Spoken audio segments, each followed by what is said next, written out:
ప్రియమైన వారలారా, యేసుక్రీస్తు నామమున మీకు నా ప్రేమపూర్వక శుభాకాంక్షలు. ఈరోజు ఎలా ఉన్నది? బాగున్నదా? ఏదో ఒక అవసరం మిమ్మల్ని భయభ్రాంతులను చేయుచున్నదా?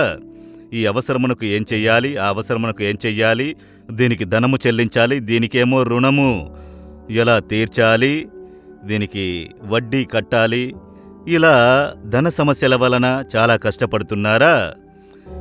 మీరు ఒక కార్యమును గ్రహించాలి. యేసు ఎలాంటివారు? శక్తి కలిగినవారు, ప్రేమ కలిగినవారు, కనికరము కలిగినవారు అన్నీ తెలుసు కదా. అదే విధముగా ఆయన ఐశ్వర్యవంతుడైన దేవుడు. ఐశ్వర్యవంతుడైన దేవుడని అంటే బంగారు నాది, వెండి నాది అని అంటున్నారు. భూమియు దాని సంపూర్ణత నాది అంటున్నారు. ప్రపంచమే ఆయనకు సొంతము కనుక ఆయన కంటే ఐశ్వర్యవంతుడు ఈ భూమి మీద ఉన్నాడనుకుంటున్నారా? ఆయనే ఐశ్వర్యవంతుడైన దేవుడు. ఆయన ఐశ్వర్యవంతుడైనందున నాకేంటి ప్రయోజనము అని అనుకుంటున్నారా? తండ్రి ఐశ్వర్యవంతుడైతే పిల్లలకు సంతోషము కదా. ఈ తండ్రి పిల్లల కొరతలను చూస్తూ మౌనంగా ఉండువారు కాదు, ఆయన సహాయము చేయువారు. అయితే ఆయన ఎవరికి ఐశ్వర్యవంతుడైన దేవునిగా ఉండి సహాయం చేయునట? రోమా 10వ అధ్యాయము 12వ వచనములో తనకు ప్రార్థన చేయు వారందరి ఎడల కృపచూపుటకు ఐశ్వర్యవంతుడై ఉన్నాడు. ఆయనకు ప్రార్థన చేయు వారందరికీ మీరు యేసును ప్రేమిస్తున్నామని చెప్పొచ్చు, విశ్వసిస్తున్నామని చెప్పొచ్చు. అయితే దేవుడు ఏది ఎదురు చూస్తున్నారు? ఆయన్ని ఆరాధించాలి.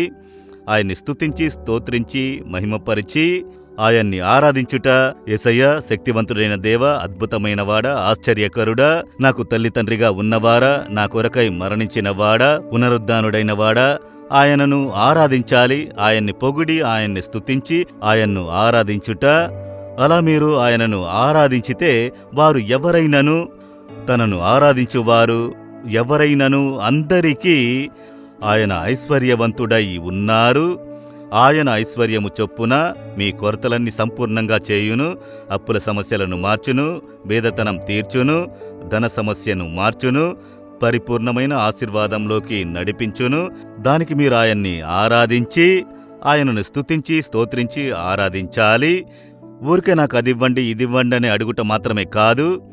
మీరు కొంచెంసేపు దేవుని ఆరాధించండి. నేను ఉదయమున లేచిన వెంటనే ముందు బైబిల్ చదవడానికి ముందు, ప్రార్థించడానికి ముందు ఆయనను ఆరాధించి, స్తుతించి, స్తోత్రించెదను.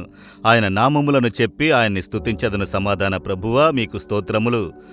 ఆశ్చర్యకరుడా, మీకు స్తోత్రములు. ఆలోచనకర్త, మీకు స్తోత్రములు. గుడ్డివానికి దృష్టినిచ్చినవాడా, మీకు స్తోత్రములు. మరణించి జీవంతో లేచినవారా, మీకు స్తోత్రములు. ఏకమైన నిజదేవా, మీకు స్తోత్రములు. ఆయన్ని స్తుతించుట. మీరు ఆయనను స్తుతించి, స్తోత్రించి ఆరాధించినప్పుడు ఆయన హృదయం ఆనందంతో నిండును. మీరు అడగకుండానే ఆశీర్వాదములన్నీ మిమ్మల్ని వెతుకుంటూ వచ్చును. అంతే.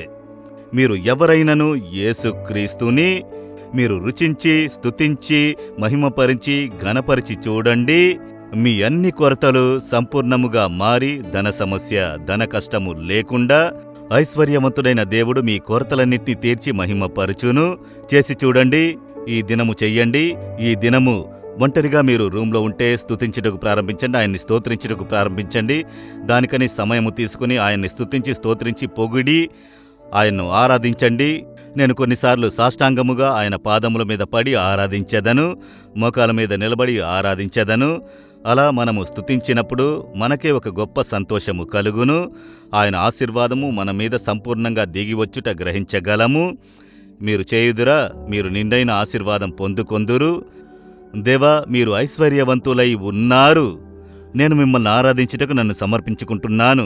ఎప్పుడు అన్ని కార్యములలో మిమ్ములను స్తుతించి, స్తోత్రించి ఆరాధించుటకు నన్ను సమర్పించుకుంటున్నాను. మీరు నాకు ఐశ్వర్యవంతులుగా ఉండి అవసరములన్నీ సంధించుచున్నందుకై స్తోత్రములు, స్తోత్రములు. యేసు నామములో ప్రార్థిస్తున్నాను. Amen, amen. Jesus redeems Telugu YouTube ఛానల్ను సబ్స్క్రైబ్ చేయండి. సబ్స్క్రైబ్ బటన్ను క్లిక్ చేయండి మరియు బెల్ బటన్ను నొక్కండి. ప్రతిరోజు కార్యక్రమ సమాచారం పొందండి.